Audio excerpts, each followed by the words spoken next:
नमस्कार, मृदुभाषी के इस खास कार्यक्रम शख्सियत में आपका हार्दिक स्वागत है। मैं हेमंत शर्मा। आज हम आपको एक ऐसी शख्सियत से मुलाकात करवाने जा रहे हैं जो चिकित्सा जगत से है, होम्योपैथ चिकित्सा, जिसका कोरोना में बखूबी मरीजों के इलाज के लिए बहुत कारगर साबित हुआ, बहुत रिलीफ लोगों को मिला और होम्योपैथ की तरफ अब लोगों का रुझान जो पहले कम था वह अब बढ़ता जा रहा है। हम बात करेंगे डॉक्टर A.K. द्विवेदी जी से, जो कि भारत सरकार होम्योपैथ अनुसंधान आयुष मंत्रालय के सदस्य भी हैं। द्विवेदी साहब, आपका बहुत बहुत स्वागत है।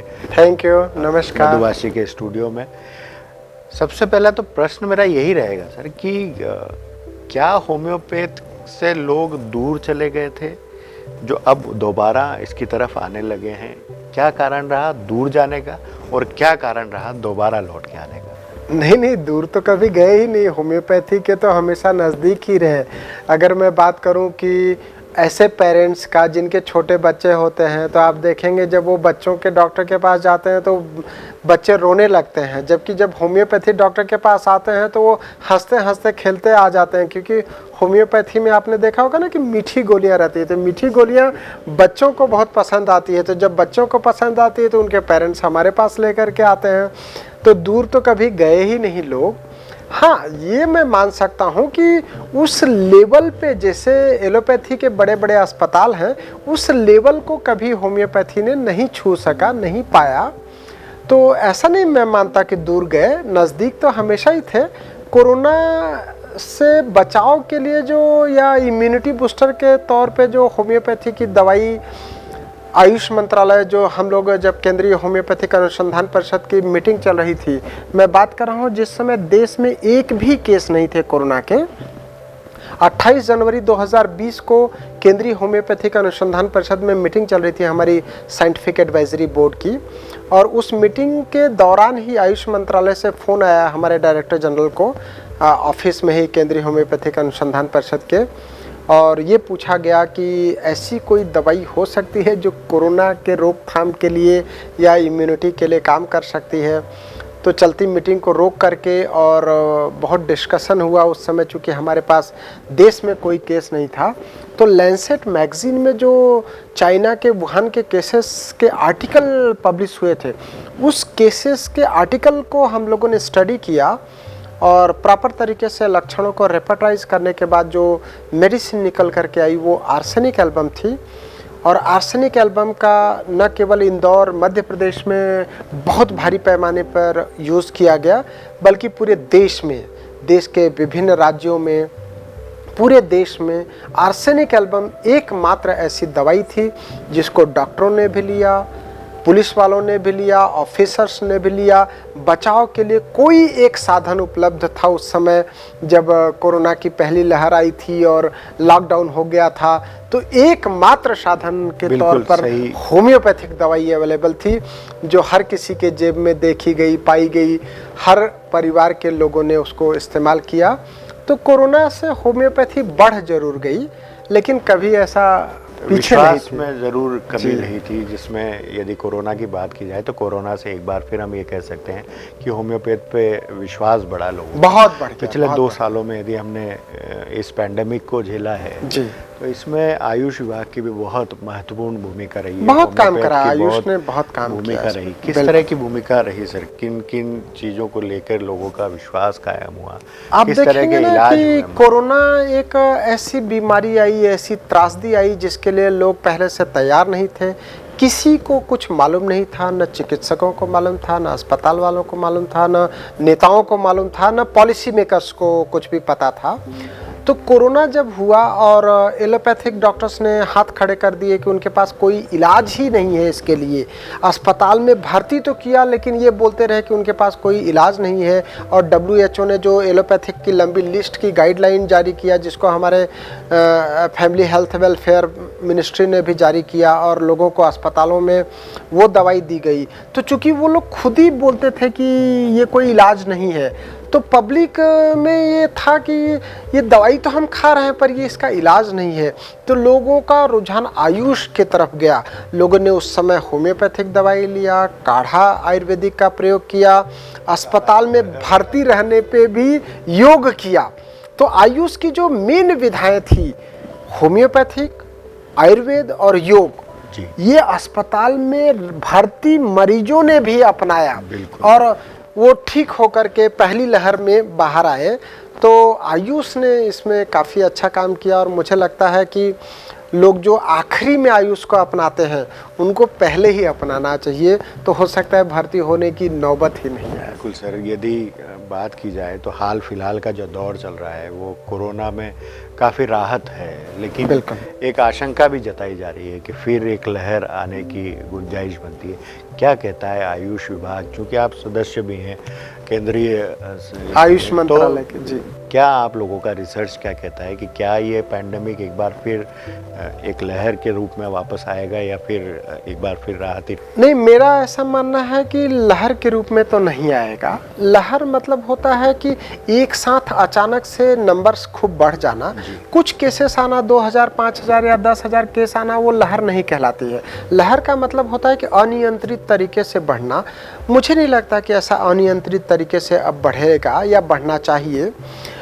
जो इसमें एक खास बात है, ऐसा आयु वर्ग जिसके लिए अभी वैक्सीनेशन नहीं हुआ है उस पे हमारी होम्योपैथी की दवाइयाँ वापस इम्यूनिटी बूस्टर के लिए काफ़ी अच्छा काम कर रही हैं। काफ़ी पेरेंट्स आते हैं हमारे पास कि बच्चों को वैक्सीनेशन नहीं लगा है या बच्चे कैसे बच सकें, तो उसके लिए होम्योपैथी काफ़ी कारगर साबित हो रही है और लोग होम्योपैथी को अपना रहे हैं। हालांकि लगातार लोग प्राणायाम, योग ये भी कर रहे हैं, बड़ी अच्छी बात है।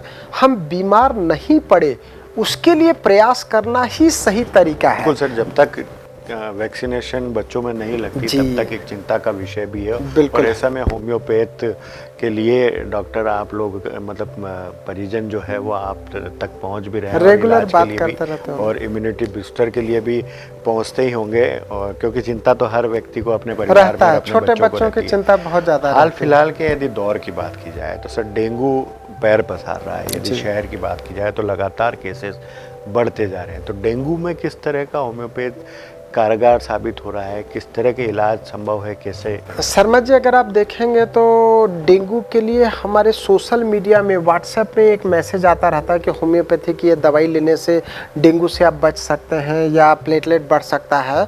बिल्कुल सही है, अगर आप होम्योपैथी की दवाई लेते हैं तो डेंगू में जो बोन में पेन होता है, डेंगू को ब्रेक बोन फीवर बोला जाता है, मतलब आपके हड्डियों में असहनीय दर्द होता है, तो उसमें आपको राहत हो जाती है। जो हाई फीवर आता है उसमें होम्योपैथी दवाई से राहत हो जाती है। उसके अलावा जो ब्लीडिंग की परेशानी है, इसको हीमोरेजिक फीवर भी बोला जाता है, क्योंकि प्लेटलेट काउंट्स अचानक से कम हो जाता है शरीर में। जिसको डेंगू हो जाता है उसका प्लेटलेट काउंट कम हो जाता है। नॉर्मल व्यक्ति के शरीर में 1.5 लाख से 4 लाख प्लेटलेट होना चाहिए, लेकिन जिसको डेंगू हो जाता है तो उसका प्लेटलेट 1.5 लाख से नीचे आ जाता है, और वही डर का कारण होता है। लोगों को लगता है कि प्लेटलेट बहुत कम हो गया है तो वो अस्पताल में भर्ती कर देते हैं और अस्पताल में उनको दवाइयों के साथ साथ प्लेटलेट भी लगाया जाता है। हमारे पास पेशेंट तब अप्रोच करता है जब अस्पताल में भर्ती होने के बाद उसका प्लेटलेट चढ़ाने के बाद भी प्लेटलेट नहीं बढ़ता है, तब वो हमारे पास आते हैं और होम्योपैथिक दवाई जब हम उनको देते हैं तो प्लेटलेट उनका बढ़ने लगता है और धीरे धीरे नॉर्मल हो जाता है और वो डिस्चार्ज हो जाते हैं। तो कहने का मतलब ये है कि हम जो उसका सिम्टम्स है, लक्षणों के आधार पे भी ट्रीटमेंट करते हैं और इन्वेस्टिगेशन के आधार पे भी ट्रीटमेंट करते हैं कि अगर उसका प्लेटलेट कम है तो प्लेटलेट बढ़ाने के लिए भी होम्योपैथिक दवाई दी जाती है, जिससे ब्लीडिंग नहीं होती है और जिससे बहुत जल्दी मरीज ठीक हो जाता है। सर, एनीमिया की प्लेटलेट्स और डेंगू की प्लेटलेट्स, इन दोनों की कमी में क्या अंतर है, मतलब क्या? अप्लास्टिक एनीमिया जो होता है, अगर मैं उसकी बात करूं तो अप्लास्टिक एनीमिया या पैनसाइटोपेनिया या आईटीपी या एमडीएस जो बोन मैरो डिसऑर्डर्स है, उसका प्लेटलेट कम होना और डेंगू का प्लेटलेट कम होना, उसमें बहुत ज़मीन आसमान का फ़र्क है। जैसे डेंगू के अगर मैं प्लेटलेट की कम बात करूं तो जिसको डेंगू हो जाता है उसमें एक तो डेंगू प्रोफाइल कराएंगे तो डेंगू पॉजिटिव मिलेगा आपको, जो अप्लास्टिक एनीमिया के मरीजों में नहीं मिलता है। दूसरी अगर मैं बात करूं तो इसमें हीमोग्लोबिन उसका नॉर्मल रहता है। अगर डेंगू हुआ है तो उसमें एकदम से हीमोग्लोबिन का डाउनफॉल नहीं होता है या फिर आरबीसी डब्ल्यूबीसी का डाउनफॉल नहीं होता है, केवल प्लेटलेट की संख्या कम होती है। और जबकि अप्लास्टिक एनीमिया में उसका हीमोग्लोबिन भी कम हो जाता है, आरबीसी भी कम हो जाते हैं, डब्ल्यूबीसी भी कम हो जाते हैं और प्लेटलेट्स भी कम हो जाते हैं, जिसको पैनसाइटोपेनिया बोलते हैं। हमारे शरीर में 3 तरह के सेल्स होते हैं, आरबीसी, डब्ल्यूबीसी और प्लेटलेट्स। तो जब तीनों कम हो जाता है तो उसको पैनसाइटोपेनिया बोलते हैं। जब हीमोग्लोबिन कम हो जाता है, केवल हीमोग्लोबिन कम होता है और हमारे सेल्स नॉर्मल रहते हैं, जिसको साधारण भाषा में लोग एनीमिया जानते हैं, तो उसको एनीमिया बोलते हैं। और जब प्लेटलेट बहुत कम हो जाता है, जो अप्लास्टिक एनीमिया के मरीज हैं उसमें जो प्लेटलेट कम हो जाता है वो 2000 1000 ऐसा कम हो जाता है, जबकि डेंगू में इतना कम नहीं होता है अनटिल एंड अनलेस कि डेंगू बहुत बिगड़ गया हो, मतलब बीमारी बहुत बिगड़ गई हो। अदरवाइज लोगों का 10,000 20,000 ऐसा रहता है, तो 20,000 तक ऐसा कोई प्रॉब्लम आता नहीं है। लेकिन अप्लास्टिक एनीमिया में 10,000 के नीचे आ जाता है और मरीजों के मुंह से ब्लीडिंग होने लगती है, स्टूल में ब्लीडिंग होने लगती है, कफ से ब्लड आने लगता है, बहुत सीवियर कैटेगरी का वो बीमारी हो जाता है। क्या कितने परहेज की आवश्यकता होती है? जैसे होम्योपैथ का यदि इलाज आप लगातार करते हैं जी, तो क्या क्या परहेज लगता है? क्या बहुत ज़्यादा परहेज की नहीं आवश्यकता नहीं होती नहीं, है? किसी भी प्रकार के परहेज की ज़रूरत नहीं होती है। परहेज होता है बीमारी के लिए। जिस तरह की आपको बीमारी है, यदि आपको शुगर बढ़ा हुआ है तो आपको शक्कर या मीठा नहीं खाना है। अगर आपका ब्लड प्रेशर बढ़ा हुआ है तो आपको नमक नहीं खाना है। अगर आपका गला बार बार टॉन्सिल्स खराब हो रहा है तो आपको खट्टी ठंडी चीज़ें नहीं खाना है। अगर आपको किसी पर्टिकुलर चीज़ की एलर्जी है तो उसके लिए आपको जिन चीज़ों से एलर्जी है वो सारी चीज़ें नहीं खाना है। चाहे एलोपैथी हो चाहे होम्योपैथी, दोनों में ही ये चीज़ें बिल्कुल, दोनों में ही ये है। जरूरी होता है, होम्योपैथिक इलाज के लिए किसी पर्टिकुलर परहेज की जरूरत नहीं होती। ये गलत धारणा है, ये बिल्कुल रूढ़वादिता है लोगों का, मतलब थॉट गलत है कि होम्योपैथिक इलाज के लिए ही परहेज होता है। क्योंकि होम्योपैथिक डॉक्टर बहुत अच्छे से केस टेकिंग करता है, सिम्टम्स लेता है और वो कारण को समझता है कि इसको ये खाने से ये परेशानी हो रही है, तो इसलिए हम लोग उसको मना करते हैं कि इस तरीके की चीज़ें खाएंगे। जैसे किसी को ब्लीडिंग पाइल्स है, हमारे पास निमाड़ के लोग आते हैं, वो बोलते हैं कि उसको ब्लीडिंग पाइल्स की परेशानी है या पेशाब में बहुत जलन होता है, और ऐसे मरीज को जब हम मना करते हैं कि आप लाल मिर्ची मत खाइए तो बोलते हैं अरे लाल मिर्ची नहीं खाएंगे तो कैसे जिएंगे।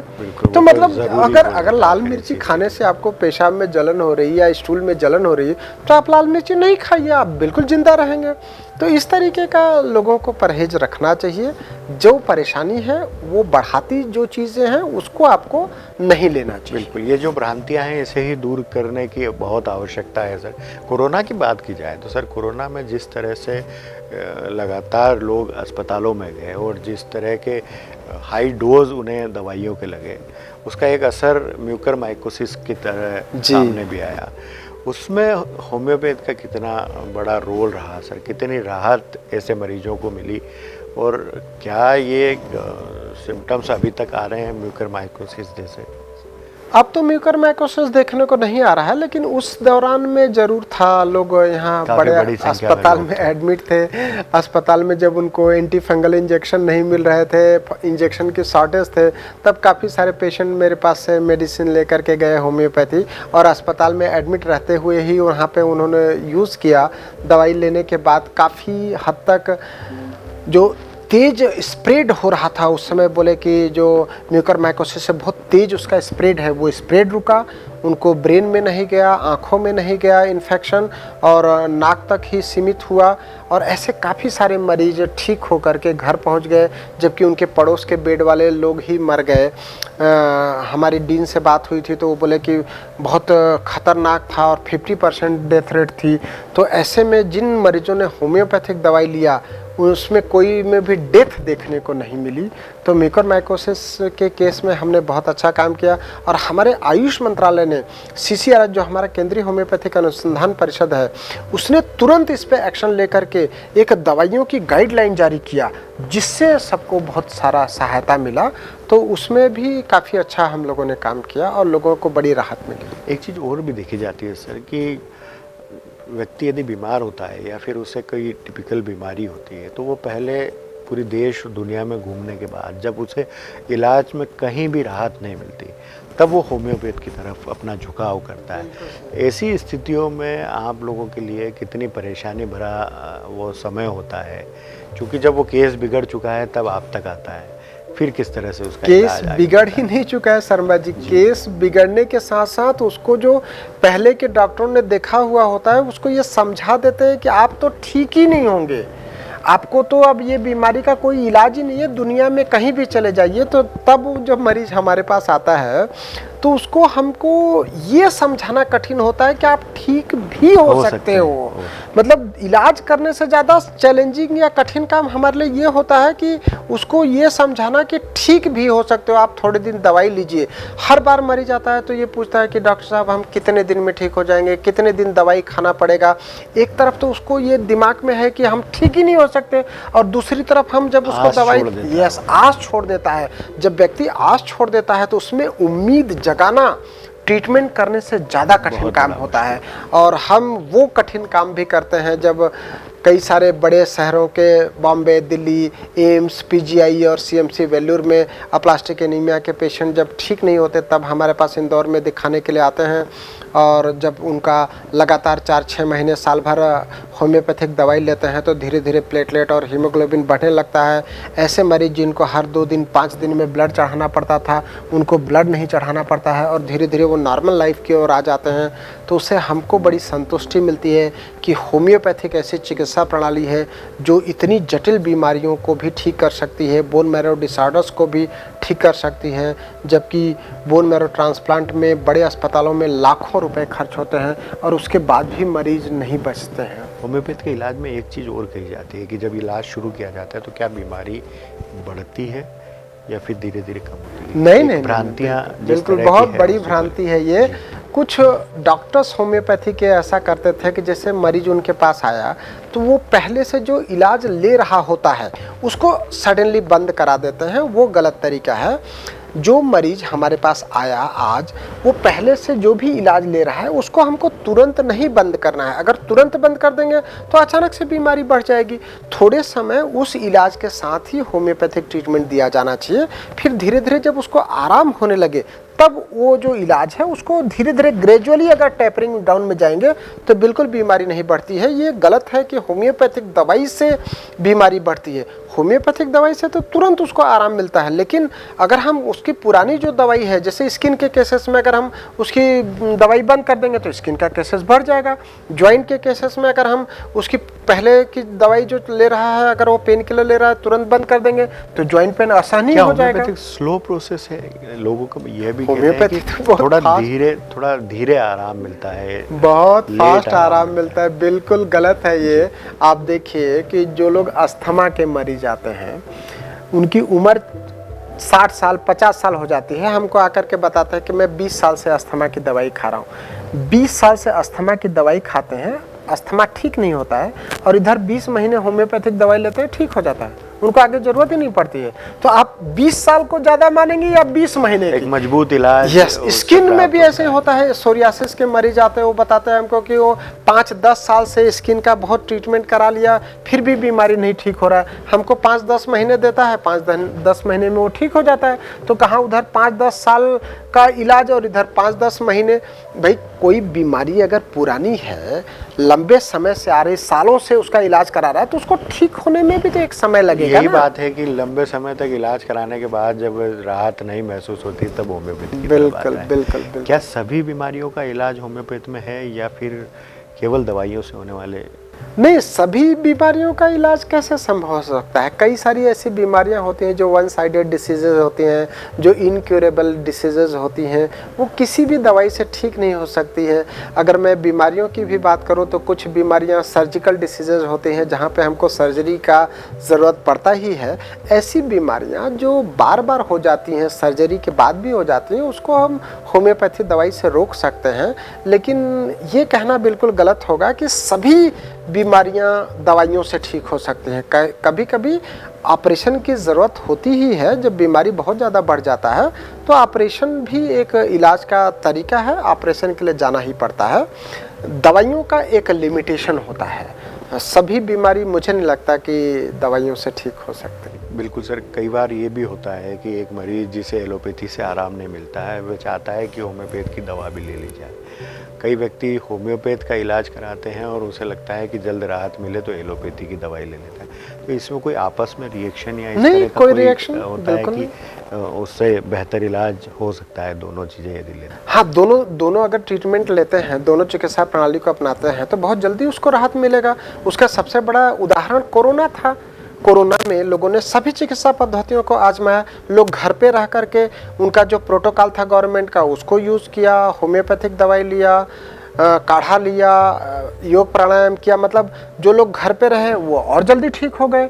तो अगर आप सारी चीज़ों को सम्मिलित एक जो चिकित्सा प्रणाली है जिसको होलिस्टिक ट्रीटमेंट बोलते हैं वो अगर आप अपनाते हैं तो मुझे लगता है कि जो आप ड्यूरेशन की बात कर रहे थे वो ड्यूरेशन कट साट हो जाएगा। भाई जहाँ पेन किलर की ज़रूरत है उसने पेन किलर ले लिया, जहाँ बुखार उतारने की ज़रूरत है उसने बुखार उतारने की गोली खा लिया, तो उसमें क्या नुकसान है? भाई हमने उसको जो दवाई दिया उससे उसका वायरल इन्फेक्शन कम हो गया। अगर उसका बुखार था तो उसने एक दर्द की गोली खा ली, बुखार की गोली खा ली। तो मुझे नहीं लगता कि इसमें किसी भी प्रकार की कोई परेशानी होती है। मेरे पास तो जो पेशेंट आते हैं वो ऑलरेडी एडमिटेड होते हैं अस्पताल में, होम्योपैथिक दवा लेकर के जाते हैं और अस्पताल में ही दवाई खाते हैं और ठीक होकर के आ जाते हैं। अस्पतालों में भी जाके आपको बिल्कुल, हम जाकर के देखते भी हैं मरीज, वो लोग रिक्वेस्ट करते हैं तो हम अस्पताल में जाके भी देखते हैं। बिल्कुल, होम्योपैथ से अस्पतालों में भी राहत मरीजों को मिल रही है। सर, मैं एक बात आपके बारे में भी जानना चाहूँगा कि आप केंद्र से लेकर इंदौर तक एक प्रसिद्धि पा चुके हैं। चाहे होम्योपैथ के इलाज की बात की जाए तो किस तरह से आपका झुकाव होम्योपैथ की तरफ हुआ और कैसे होम्योपैथ के इलाज को लेकर लोगों को राहत देने के लिए आप इस फील्ड में हैं? एक्चुअली डॉक्टरों के साथ प्रसिद्धि जो है ये प्रसिद्धि नहीं है। जब मरीज आता है तो वो बड़ा दुखी रहता है, बहुत गमगीन रहता है, बहुत निराश रहता है। जब हमारा मरीज ठीक होता है तो हमारा आत्मबल बढ़ते चले जाता है। हमको मरीज जो पैसे देता है उससे ज़्यादा वो आशीर्वाद जो देता है, मुझे लगता है कहीं ना कहीं प्रसिद्धि के पीछे उसका आशीर्वाद होता है। मैं ये मानता हूँ कि जो मरीज कहीं नहीं ठीक होता है, जब हमारे पास आकर के वो ठीक हो जाता है तो उसके अंदर जो खुशी होती है वो किसी पैसे से खरीदी नहीं जा सकती है या किसी पैसे से वो बांटी नहीं जा सकती है। तो वो खुशी हमें भी खुशी प्रदान करती है कि हमारे हाथ में एक ऐसी चिकित्सा प्रणाली है जिससे हम लोगों का दुख दर्द कम करने का प्रयास कर सकते हैं। मैं अगर मेरी बात करूँ तो मुझे इतना शुरू में होम्योपैथी नहीं समझता था। हालांकि मैं जब छोटा था तब मेरे पिताजी होम्योपैथी की गोलियां देते रहते थे और हमारे यहाँ गांव में जब खेतों में बैल जो खेत पहले बैलों से जोते जाते थे तो बैलों को वो हल लग जाता था तो उसमें चोट लग जाती थी, तो उसके लिए पिताजी आर्निका को रोटी में डाल करके बैलों को खिलाते थे तो उससे वो जल्दी ठीक हो जाता था। ये मैंने बचपन में देखा हुआ था, पर मैं बहुत ज़्यादा होम्योपैथी नहीं जानता था। मेरा तो ये था एम कि किसी भी प्रकार से किसी भी पैथी में एडमिशन हो जाए, डॉक्टरी करना है। डॉक्टरी का मतलब मैं ये समझता था कि जो गांव में वो खाट पर लेटा करके या तख्त पे लेटा करके बॉटल चढ़ाते हैं, डॉक्टरी का मतलब मेरे मन में भी वही डॉक्टरी थी जो यस आज भी जिसको लोग गांव के लोग यही समझते हैं कि उनको बॉटल लग जाए, इंजेक्शन लग जाए, वही डॉक्टरी होता है। आज भी हमारे पास लोग आते हैं, मरीज गाँव के आते हैं और बोलते पिचकारी लगा दो, मतलब पिचकारी का मतलब इंजेक्शन होता है। तो मेरे दिमाग में भी कुछ इसी तरीके का था। लेकिन जब नागपुर यूनिवर्सिटी के कॉलेज में मेरा एडमिशन हो गया और जब मैं BHMS का प्रथम वर्ष पास कर लिया, सेकेंड ईयर में गया, Gondia homeopathic medical college Gondia एक डिस्ट्रिक्ट बन चुका है अब तो वहाँ पे जहाँ हम रहते थे, किराए के मकान में रहते थे, वहाँ पास में ही कुछ छोटे तबके के लोग रहते थे। तो एक बच्चा था जिसके 20 नाखून खराब हो गए थे और उस नाखून के इलाज के लिए शहर के एक बड़े एलोपैथिक डॉक्टर का इलाज चलता था उसका 2 साल 2.5 साल से, लेकिन नाखून ठीक नहीं हुआ। और वो बच्चा हमारे पास लेकर के आया। हम लोग उस समय भी इतना ओबीडियंट तरीके से रहते थे, अप्रान वगैरह पहन करके कॉलोनी में निकलते थे, तो लोगों का बड़ा रिस्पेक्ट था हमारे लिए। उस समय ही हमको डॉक्टर बोलते थे लोग। तो वो बच्चे को लेकर के मेरे पास आए और मैंने देखा नाखून 20 बहुत ख़राब हो गए थे उसके। तो मैंने किताब निकाला। अब सेकेंड ईयर में हम लोग पढ़ते थे तो इतना आता नहीं था। किताब पढ़ा, 2-3 दवाई देखा नाखून के लिए, हमने उसको लिख दिया क्योंकि हमारे पास तो दवाई थी भी नहीं। उसको लिख करके दे दिया। उसके बाद दशहरा का टाइम था, दशहरे से हमारी वैकेशन लग गई। दशहरे के बाद उस समय दिवाली तक वैकेशन होती थी, लगभग 1-1.5 महीने का। हम महाराष्ट्र से यूपी चले गए, यूपी में 1-1.5 महीने रहे। वापस जब हम लौट करके आए तो आसपास के काफ़ी सारे लोग आ गए वो बच्चे को लेकर के और बताए कि देखिए डॉक्टर साहब, इसका नाखून एकदम अच्छा हो गया। क्या बात है, काफ़ी राहत। मतलब कहाँ वो डॉक्टर जो सिटी का सबसे बड़ा डॉक्टर था, जिसके यहाँ उस समय ऐसा बोर्ड लगा हुआ था कि रोज के 60 मरीज ही देखे जाएंगे, और उसके यहाँ वो 2-2.5 साल से इलाज करा रहा था, ठीक नहीं हुआ। और हमारी होम्योपैथी की 3-4 महीने की जो दवाई उसने खाया, उससे एकदम ठीक हो गए नाखून। तो उससे बहुत जल्दी प्रसिद्धि मिली। जो आप प्रसिद्धि की बात कर रहे थे, सारी कॉलोनी को ये पता चल गया कि ये बच्चे जो हैं ये अच्छे डॉक्टर हैं, तो उससे हमारा भी मनोबल बढ़ गया। बिल्कुल सर, किसी भी डॉक्टर के प्रति एक विश्वास कायम होना ये सबसे बड़ी बात होती है, क्योंकि व्यक्ति जब इलाज कराने जाता है तो एक विश्वास लेकर पहुंचता है। सर, कई चैलेंजेस आपके पास मरीजों के रूप में आते होंगे और इस तरह की बीमारियां लेके आते होंगे जो शायद आप लोगों के लिए भी पहली बार और नई होती होगी। कई बार ऐसी चुनौतियों का सामना करने के लिए किस तरह से आप फिर उसको लेकर आगे बढ़ते हैं? जैसे नई बीमारी आई है, आपको पता भी नहीं है, तो ऐसे में किस तरह से आप उसको जब भी ऐसा होता है कि कोई केस नया आता है और हमको लगता है कि इसका मुझे बहुत अधिक ज्ञान नहीं है, तो चूंकि मैं होम्योपैथिक मेडिकल कॉलेज में पढ़ाता हूँ, हेड ऑफ डिपार्टमेंट हूँ फिजियोलॉजी का। फिजियोलॉजी जो है वो हमारे को शरीर क्रिया विज्ञान बताती है, मतलब शरीर के नॉर्मल फंक्शन के बारे में बताती है। तो जब भी ऐसा कभी केस आता है तो मैं कॉलेज जब भी पहुँचता हूँ घर से, तो सबसे पहले जाकर के लाइब्रेरी में बैठता हूँ और वहाँ किताबें निकालता हूँ और उस बीमारी के बारे में पढ़ता हूँ। जब भी ऐसा नया केस आता है तो वो नए केस से ही हमको सीखने को मिलता है। जिस केस पे हमको सफलता मिलती रहती है हम उस पे बहुत कम पढ़ते हैं, जहाँ हमको असफलता मिलती है तभी हम पढ़ते हैं, तो उससे सीखने को बहुत मिलता है। और उसी से ही हमको, जो आप प्रसिद्धि बोलते हैं, चैलेंजिंग केस ही हमेशा प्रसिद्धि कराता है। बिल्कुल, यही इसीलिए कहते हैं कि किसी असफलता में ही सफलता ये छुपी हुई है। बिल्कुल सही है। ये थे डॉक्टर द्विवेदी साहब, जिन्होंने होम्योपैथ को लेकर कई जो भ्रांतियां आम लोगों के बीच में है उसे दूर करने का प्रयास हमारे चैनल पर किया गया। उन्होंने बताया कि किस तरह से लोग होम्योपैथ की तरफ एक बार फिर लौट रहे हैं, कोरोना में कितनी राहत लोगों को मिली और आगे भी किस तरह से लोगों का इलाज होम्योपैथ के द्वारा किया जा सकता है। उन सारी चीज़ों पे आज हमारी चर्चा हुई। डॉक्टर साहब, आपका बहुत बहुत धन्यवाद समय देने के लिए। धन्यवाद। अगले कार्यक्रम में हम फिर एक शख्सियत के साथ आपके साथ रूबरू होंगे। तब तक के लिए हमें इजाज़त दीजिए। नमस्कार।